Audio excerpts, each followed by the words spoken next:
Film की शुरुआत में एक मुर्दा घर दिखाया गया जहां मिन नाम का लड़का अचानक जिंदा हो जाता है। अब उसे कुछ भी याद नहीं आ रहा था, इसलिए वह बाहर जाने की कोशिश करता है। तब उसे देखकर सारे वर्कर्स डर जाते हैं, चिल्लाने लगे। अब मिन को पकड़कर वापस बेड पर लिटा दिया जाता है। मीन को कुछ समझ नहीं आती, इसलिए वो यहाँ से भागने की कोशिश करता है, लेकिन तभी सामने नर्स और डॉक्टर आ गई जो उसे अजीब तरह से घूरते हुए उल्टे सीधे सवाल करने लगते हैं। इससे मिन और डर जाता है। वो भागकर खिड़की खोलकर वहां से बाहर आ गया। बारिश की वजह से उसका पैर फिसल गया और अब वो बिल्डिंग की इतनी ऊंचाई से नीचे गिरने लगता है, पर अचानक एक अनजान ताकत से बचाकर बिल्डिंग पर खड़ा कर देती है। इस पर मिन को यकीन नहीं हो रहा था, क्योंकि वो गिरने की बजाय बिल्डिंग पर चल रहा था। अब सफाई करने वाला आदमी वहां आया जो भी मिन की तरह बिल्डिंग पर चल पा रहा था। मिन उससे पूछता है, क्या ये सब सच में हो रहा है? उसे यकीन दिलाने के लिए आदमी मिन को थप्पड़ मारता है।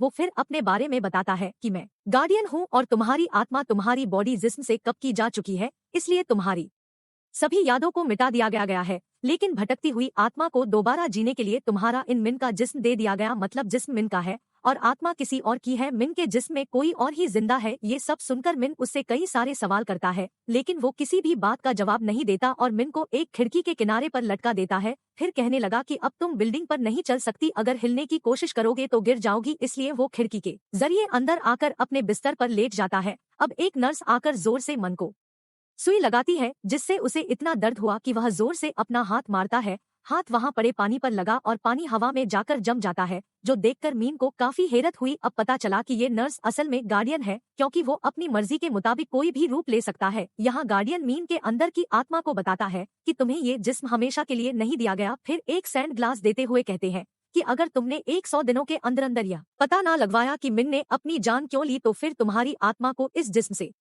निकाल दिया जाएगा और तुम हमेशा के लिए मर जाओगे। फिर जाते जाते गार्डियन कहता है, और हाँ, यह बात किसी को ना बताना कि तुम मिन नहीं हो। उसे हॉस्पिटल से छुट्टी मिल जाती है। मिन अपनी मॉम के साथ घर आ गया। अपनी मॉम से पूछता है कि जिस दिन मैंने अपनी जान लेने की कोशिश की उस दिन क्या हुआ था। वो कहती है कि चुप कर जाओ, मैं इस बारे में कोई बात नहीं करना चाहती। अमीन अपनी डैड को देखता है जो कॉल पर मसरूफ थी। वो जब उसे देखते हैं तो मिलने के लिए इंतजार करने का कहती है, जिस पर मीन को काफी अजीब लगा कि मेरे डैड बजाय मुझसे मिलने के इंतजार करने का कह रहे हैं। रात को जब सारे सो रही थे तो मिन पूरे घर को चेक करने लगता है। एक फोटो एल्बम मिला जिसे देखने पर मिन की तस्वीरें उसमें नहीं थी। उसे अजीब लगा, लेकिन फिर वो अपने पुराने कमरे की तलाशी लेने के लिए जाने लगा, पर दरवाजा लॉक था। इसलिए वो नीचे से कमरे के अंदर झांकने की कोशिश करता है, जहां इतनी ही देर में मिन का भाई आ गया जो उसे सोने का कहता है। अगली सुबह जब मिन की आंख खुली तो उसने देखा कि मेरा भाई अपना लैपटॉप लेकर जा रहा है। तब उसके जाते ही वो एक जगह से चाबियां उठाकर उनसे दरवाजे का लॉक खोलने की कोशिश करता है, पर किसी भी चाबी से उसका कमरा नहीं खुलता। वो अब अपने भाई के कमरे में आकर खिड़की के जरिए बाहर आया और वहां से अपने कमरे की खिड़की से अंदर आ जाता है। यहाँ उसे खाली फर्नीचर और एक तस्वीर के अलावा कुछ नहीं मिलता। तस्वीर पर उस दिन की डेट लिखी हुई थी जब मिन ने अपनी जान लेने की कोशिश की थी, जो देख वो चौंक गया और तस्वीर उसके हाथ से नीचे गिर जाती है। आवाज सुनकर उसकी मोमियां आ गई। मीन पूछता है कि मेरे सामान का क्या हुआ? मॉम कहती है, अपनी जान ले से पहले तुमने इस सारे सामान को बर्बाद कर दिया था। फिर वो मिन के गले से लग गई, रोते हुए कहती है कि आइंदा अपनी जान लेने की कोशिश मत करना बेटा। अब उसकी माँ मुझसे स्कूल छोड़ने जाती है। समझाने लगी कि अगर किसी ने तुमसे पूछा कि तुम स्कूल क्यों नहीं आए तो यह कह देना कि मैं बीमार था। यह मत बताना कि मैंने अपनी जान लेने की कोशिश की थी। स्कूल आकर पता चला कि मिन की ज्यादा दोस्त नहीं है, उसकी बस एक बेस्ट फ्रेंड है जिसका नाम ली होता है। अंदर ही अंदर वो मिन को पसंद करती है। ये दोनों जब वहाँ गए तो लीडर मन को बताता है कि अगले कंपटीशन में जाने के लिए तुम्हें एक राइम बनानी पड़ेगी। इसलिए वो अपने काम पर लग गया। अपनी क्लास में वापस आने के बाद टेबल पर उसे एक नोट मिलता है जो उसकी ट्यूशन फेलो का था, जिसने लिखा था कि मैं तुमसे लाइब्रेरी में मिलना चाहती हूँ। ये जब वहाँ गया तो उस लड़की से मिलता है जिसका नाम पाई होता है। अब पहले वाला मिन इसे पसंद करता था, इस मिन को भी यह पसंद आ जाती है। उससे मिलकर बहुत खुश था। अमीन अपनी मॉम का कार्ड इस्तेमाल करके अच्छे अच्छे कपड़े खरीदता है, साथ ही बालों का स्टाइल भी काफी अच्छा बनवा लेता है, ताकि जिसे मैं पसंद करता हूँ या नहीं पाई वो भी मुझे पसंद करे। और इस तरह दोनों एक साथ वक्त गुजारने लगते। अमीन के डैड स्कूल आए, उसे कहती है कि आज स्कूल के थेरेपिस्ट के साथ तुम्हारी मीटिंग है, जो कहकर वो चली गई। जिसके बाद में अपने पिस्ट के पास जाता है जो मेन के बारे में उससे अजीब तरह के सवाल करने लगता है।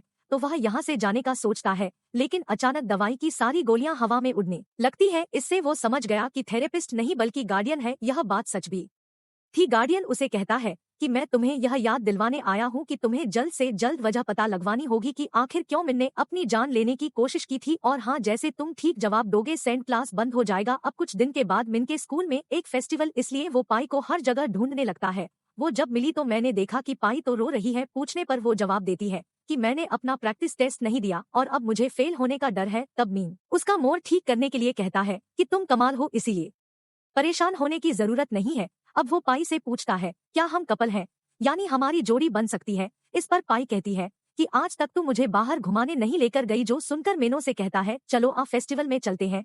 दोनों फेस्टिवल में आकर काफी एंजॉय करते हैं। पाई मिन को कहती है कि तुम पहले से काफी बदल गए हो, अब तुम खुश रहने लगे हो, पहले की तरह उदास नहीं रहती। जो कहकर उसने मिन का हाथ पकड़ लिया। अगले दिन मिन अपनी मॉम को कॉल पर बात करते हुए देखता है, जहां उसे पता चला कि डैड ने मेडिसिन ग्रुप की प्रोडक्ट्स खरीदने के लिए अपनी शादी की अंगूठी बेच द है, जिस वजह से उसकी मॉम काफी उदास और दुखी है।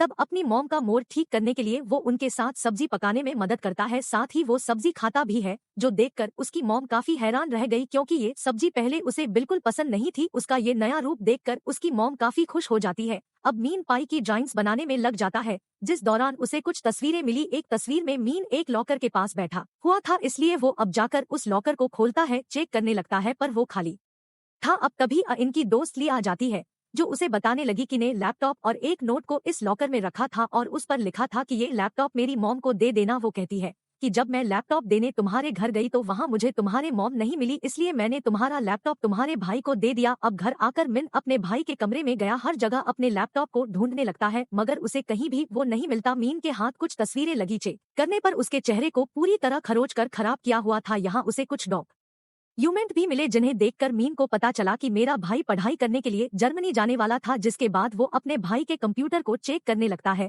जिसमें उसका भाई एक लड़की से मैसेज पर बात कर रहा था। उनकी बातचीत पढ़कर मिन को पता चला कि मेरी वजह से ये भाई जर्मनी नहीं जा पाया, क्योंकि उसे अपनी फैमिली की देखभाल करने के लिए यहाँ रुकना पड़ा। यही वजह है कि वह मीन को सख्त नापसंद करता है और चाहता है कि वो मर जाए। यहाँ उसके भाई ने यह भी लिखा था कि मुझे अपने भाई मिन के लैपटॉप में एक आखिरी अलविदा का खत भी मिला था, जो मेरे भाई ने मरने से पहले लिखा था और मैंने अपने मॉम डैड को इस बारे में नहीं बताया। तो यहाँ मैं इनको पता चल गया कि मेरे भाई के पास जो दूसरा लैपटॉप है वो मेरा ही है।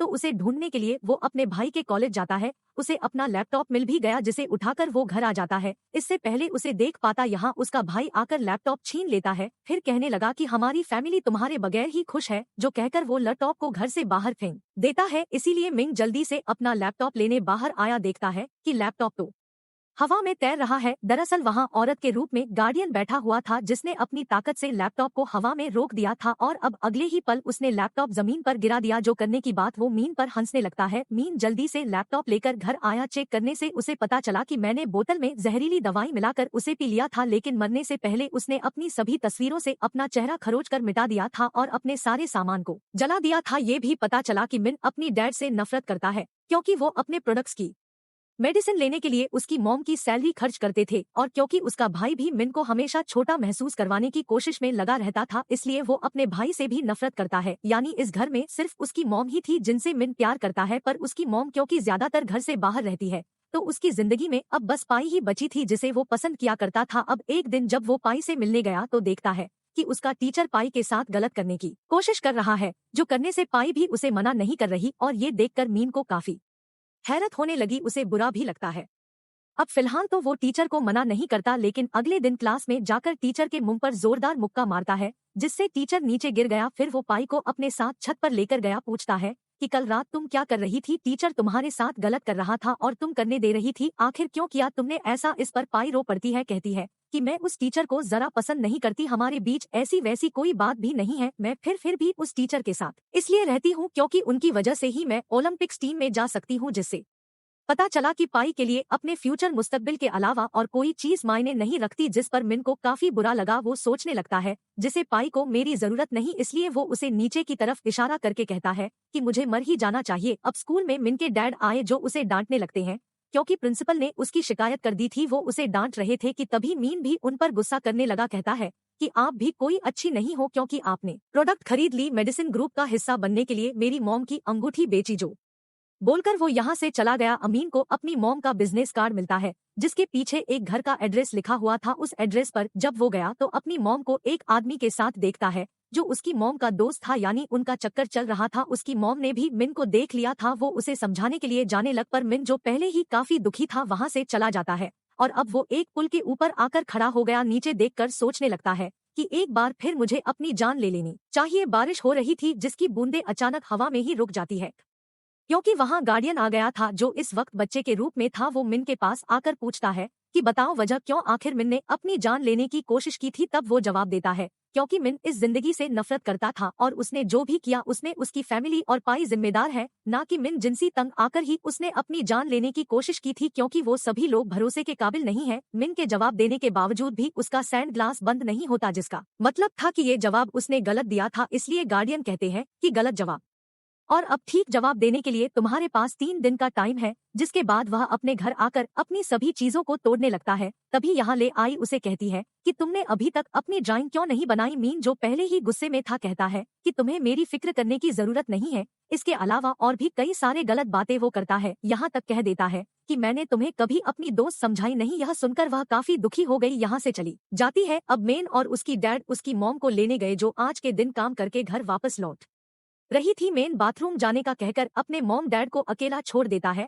और अब वो बाथरूम जाने की बजाय चुपकर मॉम डैड की बातें सुनने लगता है। उसने देखा कि डैड ने जो शादी वाली अंगूठी बेच दी थी वो उसके डेड मॉम को वापस कर रही है, और अब यहाँ उसकी मॉम डैड को बता देती है कि मेरा ताल्लुक एक दूसरे आदमी के साथ भी है, जिस पर उसकी डैड बिना कोई बात किए वहाँ से चले जाते हैं। इसलिए अब मीन और उसकी मॉम अकेले थी। गाड़ी में आकर वो मीन से माफी मांगती है, फिर रोते हुए बताने लगी कि मैं अपनी फैमिली के साथ रहना चाहती हूँ, इसलिए उस आदमी के साथ मैंने ताल्लुक तोड़ लिया है। पर आमन अपनी माँ को माफ करने से मना कर देता है और बता ही देता है कि मैं तुम्हारा बेटा नहीं हूँ, उसके जिस्म में कोई और हूँ। तुम्हारा असली बेटा मर चुका है क्योंकि तुम एक बुरी माँ हो। उसकी मॉम क्योंकि रो रही थी तो उनका गाड़ी पर से ध्यान हट गया, इसीलिए काफी बुरा एक्सीडेंट हो जाता है जिससे दोनों बेहोश हो गई। अब जब इनको होश आई तो वो खुद को हॉस्पिटल में पाता है। वो जल्दी से अपनी मॉम को देखने गया जो अभी भी बेहोश थी। यहाँ उसका भाई भी था जो मिन को बताता है कि मॉम की हालत काफी सीरियस है। अब तो मुझे यह बताओ कि तुमने अपनी जान लेने की कोशिश क्यों की, मुझे कुछ क्यों नहीं बताया। अगर तुमने मुझे बताया होता तो मैं तुम्हारी मदद करता। और हाँ, अब ये सोचना बंद कर दो कि तुमसे कोई प्यार नहीं करता, पागल सभी तुमसे प्यार करते हैं।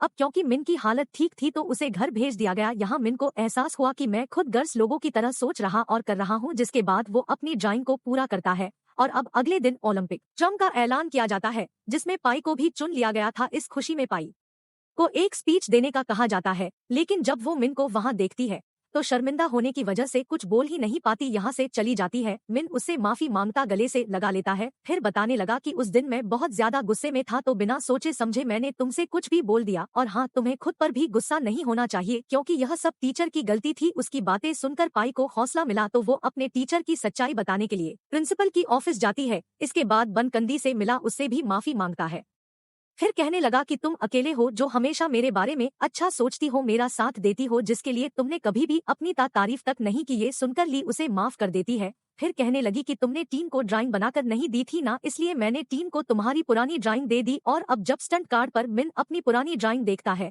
तो वो काफी हैरान रह गया क्योंकि ये तो वही वाली ड्राइंग थी जो अभी अभी उसने पाई के लिए बनाई थी। और अब थोड़ी ही देर में मिन के दिमाग में उसकी पुरानी यादें आने लगती है जिससे उसे मिन की पिछली जिंदगी दिखाई देती है। इसमें उसे अपनी फैमिली और पाई के साथ गुजारी गई सभी अच्छे पल दिखाई देने लगते हैं। और अब ये सब सोचते सोचते अचानक मिन सीढ़ियों से नीचे गिर जाता है। ऐसा होने से उसका सैंड ग्लास जेब से निकल कर नीचे गिर गया, जिसके साथ ही अचानक से मिन अपने कमरे में पहुंच जाता है। मिन समझ जाता है कि उसने अपनी जान लेने की कोशिश इसलिए की थी क्योंकि वो नहीं जानता था कि जिंदगी में अच्छी चीजों पर ध्यान कैसे दिया जाता है। इसलिए अब वो मान जाता है कि मेरी जान लेने की कोशिश में किसी की गलती नहीं थी, बल्कि सारी मेरी खुद की ही गलती थी। ये सुनकर गार्डियन कहते हैं कि बहुत खूब, तुम्हारा जवाब अब बिल्कुल ठीक है और बहुत बहुत मुबारक हो, तुमने अपनी आत्मा को जीत लिया है। जिसके बाद गार्डियन वहां से गायब हो जाता है। ऐसा होते ही भी दोबारा से स्कूल में पहुंच जाता है। जाली उसे देखते ही मिन के पास आ जाती है और वो भी उसके गले से लग जाता है।